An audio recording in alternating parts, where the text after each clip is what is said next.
అందరికీ నమస్కారం. రెండో తరగతి విద్యార్థుల లఘునాట్య ప్రదర్శన.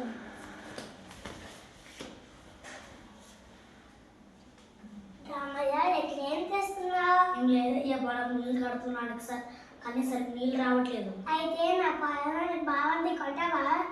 సరే కొంత, నువ్వు డబ్బులు.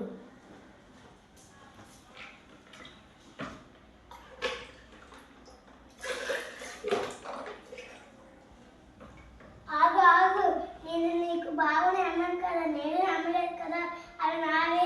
నువ్వు తగిన ధనం ఇచ్చి తోడుకో. అదే నేను నా బాగా కొన్నాను కదా. లేదు నా బావి, లేదు నా బావి. అలా మన ఇంటి కొడుకున్న పద మంత్రి గదికి వెళ్తాం. సరే పద.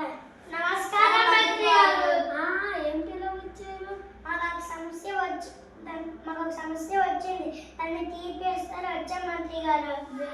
సమస్య చూడు. సరే మంత్రి, ఏంటి సమస్య? నేను దగ్గర ఒక బాగా కొన్నాను, నేను నీళ్ళు తోడుకుంటున్నాను, తోడనివ్వట్లేదు. నువ్వు బాబు ఒకటే అమ్మావు కదా, నీళ్ళు అమ్మలేదు కదా? అవును. బాబు రైతులేనా? అవును. రైతు బాబులో నీళ్ళు ఉన్నాయి, వెంటనే నీళ్ళు తోడుకొని అనుకో, లేదా నీళ్ళు పెట్టుకుని అనుకో, రైతు కథ చెందించు. క్షమించండి మంత్రి గారు.